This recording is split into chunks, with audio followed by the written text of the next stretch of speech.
de como é o trabalho do preparador do goleiro. E qual a autoridade que a gente tem, jornalista ou torcedor, para olhar para um treino de preparador de goleiro e dizer, esse treino é ridículo. Eu não sei. Eu confesso a minha ignorância. Se olhar o treino do Vitor Hugo, comparar com o treino do preparador do Cruzeiro, por exemplo, que tem o Fábio hoje em grande fase, e o Rafael como ótimo reserva, com o do Botafogo, que tem Gatito e Jefferson.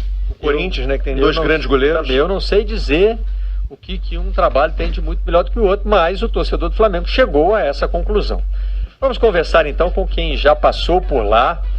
O Cantarelli é quem bate um papo conosco.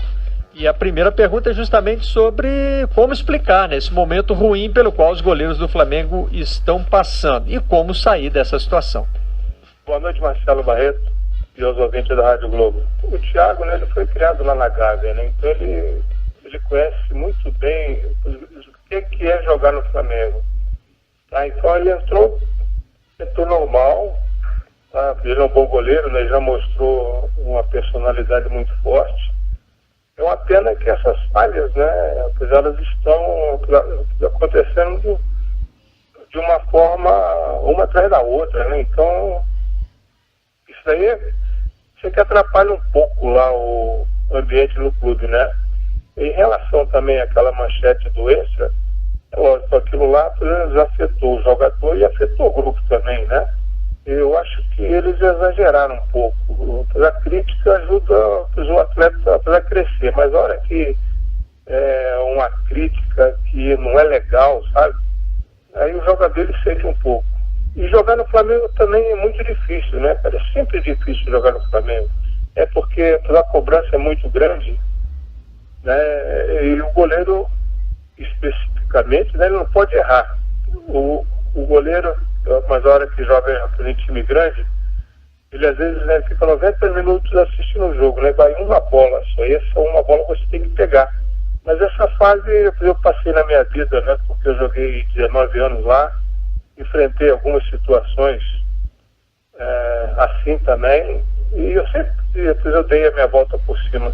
Isso me ajudou muito depois da hora que eu encerrei a carreira e virei preparador de goleiro. Eu de vez em quando eu contava uma historinha da minha vida, né, para dar uma força, essa confiança, e que aquilo não ia acontecer, sabe, só com o goleiro que ia jogar em determinado jogo, sabe? Aconteceu comigo, aconteceu com o Barbosa lá em 50, né? É uma profissão, aliás, é uma posição que você tem que aceitar e treinar o máximo, né, para evitar que aconteça uma falha ou um erro, ainda mais em jogo importante, né? Estou aqui com dois jornalistas e radialistas experientes. Chico Aiello, eu sei que tem a minha idade, não vou entregar agora, mas enfim, já andei falando por aí qual é. Tá nessa batida desde quando, Aiello? Há muito tempo, década de 80 já. Heraldo Leite, você, fim dos anos 70. Desde 1977, profissionalmente. Então, vocês já viram campanha contra preparador de goleiro? Não, ou essa é inédita para vocês? Não. Porque para mim por isso que eu estou perguntando. Para mim também é. Pra mim também Nunca tinha ouvido falar disso, de perseguição ao preparador de goleiro. Já houve perseguição a preparador físico, de que o time não estava correndo, que o time e tal, e era para tirar aquele cara que trabalha a parte física do time. Agora, treinador de goleiros, para mim, é a primeira vez, né, Heraldo? Primeira vez. Sobre treinador de goleiros, eu sou de um tempo em que a gente via os treinamentos. Acho que vocês também. Sim. A gente via os treinamentos. Eu sempre me preocupei muito, como jornalista, com a parte técnica.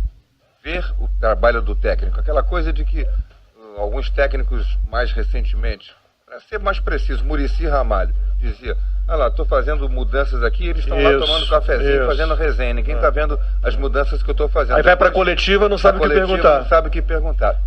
Esse erro eu jamais cometi. Eu já vi muitos colegas fazendo uma resenha, tomando um cafezinho, mas eu sempre sentei na beira do campo quando a bola rolava para ver o treinamento. Eu podia ficar na beira do campo. Era dada essa condição para o jornalista. Por que eu ia jogar fora? E assim como a do treinador do campo, também o treinador de goleiros quando a profissão começou a se desenvolver, eu vi a profissão treinador de goleiro se desenvolver. Eu cheguei a ver treinamentos, o próprio Cantarelli, que não tinha treinador de goleiros. Era um goleiro treinando o outro. Aquecimento, na hora do jogo, era um goleiro. O goleiro reserva que aquecia o goleiro titular. Verdade. Não tinha um treinador de goleiros ainda. A profissão foi se desenvolvendo, eu acompanhei essa evolução. Infelizmente, hoje, a gente não consegue avaliar. É impossível. Desafio qualquer jornalista a dizer se o trabalho de um treinador de goleiros é bom ou é ruim pelo que ele faz no dia a dia. Você não vê o treino. Ninguém vê o treino. Só pelo desempenho dentro do campo, você pode acreditar a deficiência técnica individual do goleiro, pode acreditar a falta de treinamento, que eu não acredito que aconteça. Todos têm treino. Métodos nem sempre são os melhores, podem ser questionados. Essa é a próxima pergunta para o Cantarelli, se ele acredita que essas falhas podem ser consequência dos treinamentos no dia a dia, correspondendo aí às críticas que vêm sendo feitas ao Vitor Hugo, né? O que você faria se fosse ele, Cantarelli? Olha só, se eu estivesse lá, se eu fosse ele, a partir de hoje eu ia chamar os goleiros, numa conversa franca, sabe? Todo mundo ia expor o que acha em relação ao dia a dia, ao que eu acho que o Thiago é desse jeito, o Muralha é assim, ia fazer uma conversa aberta, sabe? Né? Porque às vezes você fica tão envolvido e que começa a passar por alguns detalhes, né? Que isso vai crescendo, entendeu? Eu, se eu fosse o Vitor Hugo lá, eu chamava lá os 3, os 4, os 5. Aí, vamos ter uma conversa séria, tá? Né? Porque toda hora que ganha todo mundo. Quando perde todo mundo, né? E já que essa sequência, né, essa fatalidade, ela vem acontecendo de uma forma sucessiva, é hora da gente repartir também. Vem cá, cara, o meu exercício, o meu dia a dia aí, vocês acham que eu preciso disso, daquilo, mais? O Thiago só faz uma autoanálise, tá, cara, o que você acha? Muralha, sabe, o que você acha? Tá? E assim, ia perguntando, né, porque eles precisam dar um jeito nisso, né? E vai ter 20 dias aí, e esses 20 dias aí é uma redenção, né? Então, eu acho que se eles encontrarem o que lhes estiver faltando em cada um, aí a coisa vai andar, né? Porque ele colocou o Muralha na seleção brasileira, né? Há pouco tempo, né, gente? Né? Então é hora de ver o porquê que está acontecendo essas bolinhas, né? Essas bolas malditas aí que a gente fala, de uma forma sucessiva, né? E às vezes, numa conversa franca, cara, você encontra uma solução, e se não encontrar, vai ajudar muito. Será que está faltando conversa no Flamengo, Aiello, Heraldo? Pode ser conversa. Agora eu queria falar um pouco do Vitor Hugo, né? Porque hoje ele é o treinador de goleiros do Flamengo, e eu conheci o Vitor Hugo já há um bom tempo, sendo treinador de goleiros do Botafogo primeiro, depois do Fluminense. E só queria citar assim, por exemplo, Fernando Henrique em 2008, que foi um dos melhores goleiros do futebol brasileiro, jogando pelo Fluminense, vice-campeão da Libertadores, era treinado pelo Vitor Hugo. O Diego Cavalieri, campeão pelo Fluminense, também foi treinado pelo Vitor Hugo. O Ricardo Berna, a mesma coisa. Enfim, eu acho que não é culpa do treinador de goleiros. Pode ser que de repente alguma coisa tenha que ser mudado no método de trabalho.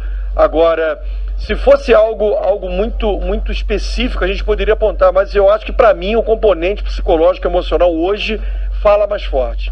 Deve ser uma carga muito grande, né, de adrenalina e de responsabilidade ser hoje goleiro do Flamengo. Isso o Thiago está vivendo, o Muralha está vivendo, e o próprio Diego Alves, que chegou com fama de pegador de pênalti, até agora não pegou nenhum, Mas foram 2 batidos. Pois é, mas não pegou. É complicado porque o universo é muito pequeno. Pois é muito pequeno, só que é o seguinte, o cara que chega com a fama, e já pegou pênalti de Cristiano Ronaldo, de Messi e outros mais votados na Europa, o torcedor espera o quê? Espera que o Neilton, que cobrou o pênalti, ele fosse pegar o pênalti do Neilton. Mas tá errado esperar isso. Eu sei, Marcelo, mas o torcedor... Não é porque pega porque também é o seguinte, ele não pegou todos os pênaltis que o Cristiano Ronaldo bateu. Por exemplo, né, não sei se foi o caso, o Cristiano Ronaldo bateu 20, ele pegou 1. Claro que esse que ele pegou, né, se dá destaque. Eu penso como você. Ele Só até que o pegou mais de torcedor, um, mas... eu sei que o torcedor... Tá? Então,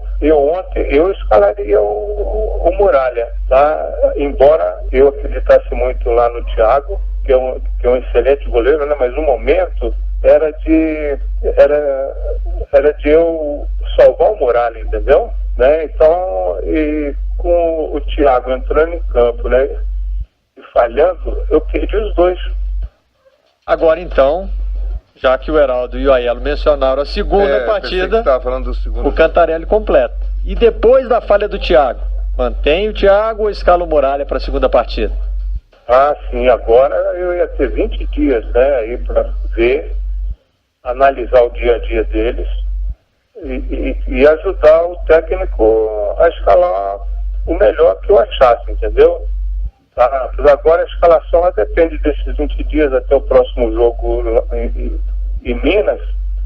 Aí vê, amigo, sabe quem vai me dar uma resposta melhor, né? Eu vejo uma coisa, eu acho que tinha que ter jogado o Muralha, e não estou dizendo agora que o Thiago falhou, não. Todo mundo acompanhou o programa da semana. Sou testemunha. Os que nos acompanharam aqui, vocês colegas, claro, mas os ouvintes, que são milhares, são testemunhas. Eu achava que deveria ter sido escalado o Muralha, embora não tivesse nada contra o Thiago. Acho que o Thiago é um bom goleiro, futuroso goleiro, acho que tem futuro na profissão, mas tem tempo para ele. Nesse momento, quem precisava jogar, até pela pressão a que estava sendo submetido e pela moral que ele tinha ganho, em razão dos acontecimentos, dos comentários de tudo, era o Muralha. O próximo jogo, continuo achando a mesma coisa. Agora, quero ressaltar uma coisa. O Thiago teve uma personalidade de veterano ontem. Deu a cara a tapa, veio dar entrevista na beira do campo, deu entrevista na zona mista, na saída para o Marco Vasconcelos. Assumiu a falha. Falhei sim, um goleiro do Flamengo não pode, num jogo decisivo como esse, falhar dessa maneira. E tô aí, vou pro próximo jogo para me recuperar. Isso é um alento de que ele não se abateu com o... E se o jogo tivesse terminado 1-0, ele sairia como herói pela defesa que ele fez num chute a queima-roupa do Thiago Neves ou do Alisson? Do Alisson, né? A bola veio cruzada, o Alisson desviou na pequena área e ele defendeu. Teria saído como herói. Agora a história é outra. Para a gente encerrar, vamos saber do Cantarelli. Se você pudesse conversar com os dois antes dessa final, o que você falaria para eles? Qual conselho você daria? É que é o jogo da vida deles. É o jogo da vida deles, entendeu? É porque o Flamengo, ele ajuda a gente a crescer. E o seu crescimento nele só vem através de títulos, tá? Não adianta nada você ser o melhor goleiro do Brasil e nunca vai ser campeão. Ah, eu conheço um monte de gente que não era isso tudo e bateu campeão, né? E hoje é respeitado, né? A vida ela é feita de vitórias, né? E só os grandes vencedores é que marcam época. Cantarelli, muito obrigado pela participação aqui no nosso Globo Esportivo. Aí, a todos vocês, um grande abraço, é um prazer enorme eu estar falando aqui na Rádio Globo, tá? Uma ótima noite para vocês e boa sorte aí para vocês também. Valeu, Cantarelli. Muito obrigado Grande mais abraço. uma vez ao Cantarelli, que teve uma longa carreira como goleiro do Flamengo.